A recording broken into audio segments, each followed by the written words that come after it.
Bitcoin remains below 100,000, which is a concerning signal for traders.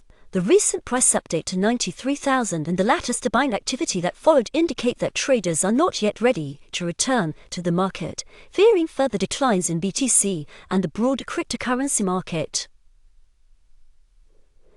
Ethereum also nearly tested the 3,000 mark yesterday. According to the latest data from CryptoQuant, there has been a significant inflow of USD and USDC onto exchanges. The last time such a large inflow was observed was before the massive BTC rally in November 2024. However, in November 2024, BTC was in a strong bullish trend following the excitement of Trump's election victory. Currently, BTC is trading significantly below its 200-day moving average, with no trace of the bullish market associated with Trump. Despite the bearish appearance, such a significant influx of stablecoins could signal that large players are preparing for new buying opportunities.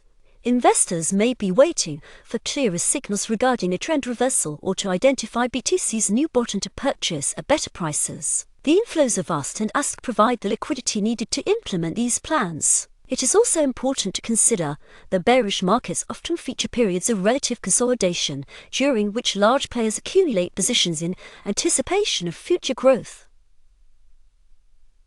The current situation may represent such a consolidation phase preceding a new bullish market. As for intraday strategies in the cryptocurrency market, I will continue to rely on significant dips in Bitcoin and Ethereum, expecting the bullish market to continue in the medium term, which remains intact. As for short-term trading, the strategy and conditions are described below. Bitcoin buying scenario no. 1. I will buy Bitcoin today when it reaches the entry point around 95,400, targeting a move to 97,000. I plan to exit my purchases around 97,800 and sell immediately on a rebound. Before buying on a breakout, ensure the 50-day moving average is below the current price and the awesome indicator is above zero.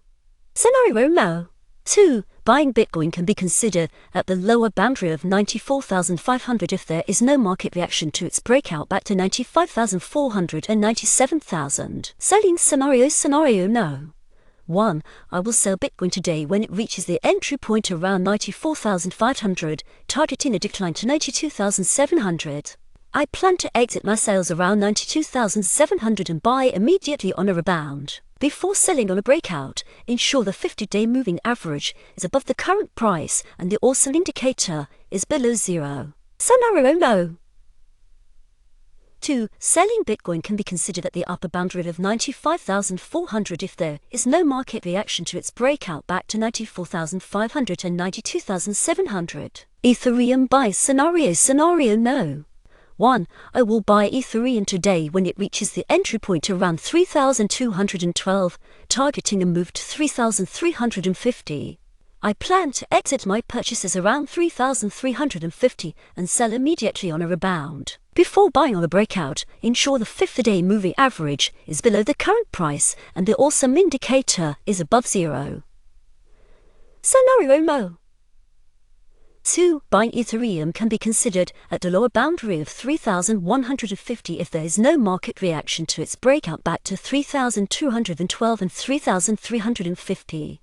Selling scenario no. 1. I will sell Ethereum today when it reaches the entry point around 3,150, targeting a decline to 3,015.